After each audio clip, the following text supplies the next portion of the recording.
Alrighty, folks, Mr. Matthew Larson here talking about social facts. Now, social facts come from the sociologist Émile Durkheim. It's a French sociologist who's a key figure in modern sociology, considered one of the founders of modern sociology.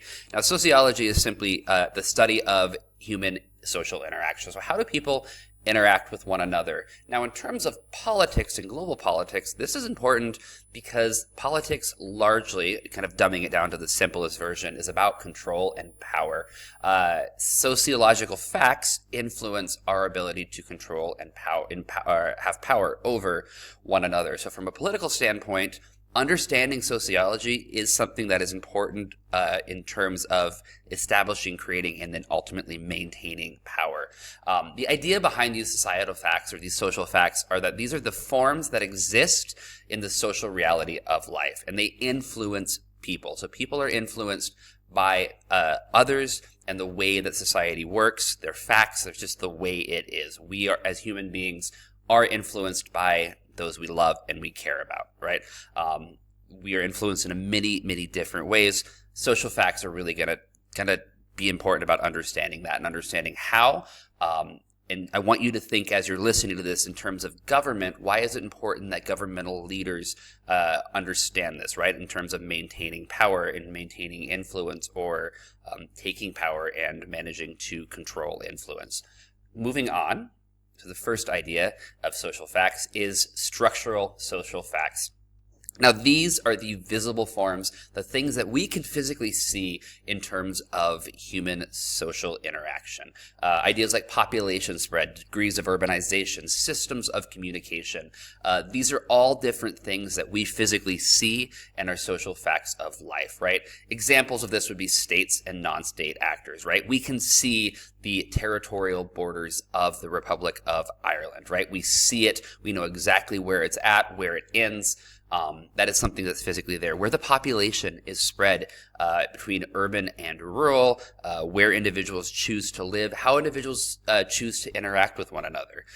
How do they communicate back and forth? Humans are deeply social, so communication is important. In terms of a governmental structure, it's important to understand that in terms of predicting where we are going to have problems down the road, particularly in terms of population spread. If you have an area that has a lot of young children, we can understand that down the road we're going to need more access to schooling. We're going to need more educators in that school. We might need more transportation to get those kids to school. So if we start thinking about that now, we can respond accordingly. Alternatively, if you've got a population that's nearing retirement, you're going to need more workers to come in. So you got to figure out where are they going to go. You're probably going to need more healthcare because these individuals are getting older. Older people tend to need more access to healthcare. These are the things that you can see, and we just know it's present, it's happening. So examples, again, as I said, states and non-state actors.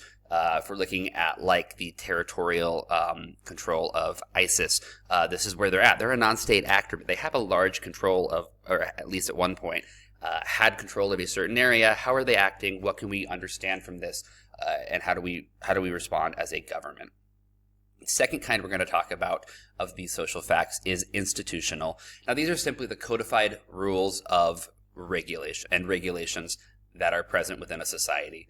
This is the law, right? The law states this. This is officially recognized by the legitimate authority in the area.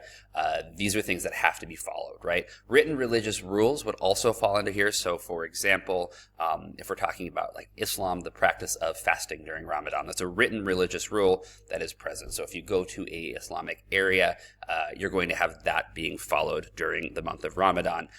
Laws. You cannot drive your vehicle through a school. You can't just cut through the parking lot or the playground of a school because you're running late to work, right? There's laws in place that you can and cannot. You have to follow those, right? On a more international level, we have the idea of the just war theory. So this is how you fight a war. This is what you do. Here's what you don't do, right? You don't bomb innocents because that is considered a war crime. And if you do, you should be held to account. The idea of diplomatic immunity. So diplomats or official visiting heads of state are immune from the laws of the country as a way of kind of protecting those relationships. So if you're a diplomat, you have immunity, right? You cannot be charged with a crime in the country that you are officially the representative of. So these are, I guess, codified rules, codified regulations that are present and really influence how a state is interacting. Moving on, we have the idea of symbolic and non-institutional ones. So these are the implicit social values, myths, or just sudden sentiment that are present within a society, right?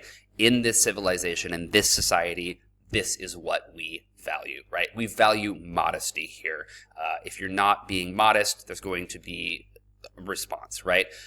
These can frequently lead to protest, and those protests can lead to revolution if certain things are going too far, right? Examples of this perception of the United Nations, right? Certain individual countries view the UN as very beneficial, very important. Other places in the world see the UN as, quote, kind of a joke, not really that effective, not being able to do things. This is something to talk about. Ideas of environmental justice, right?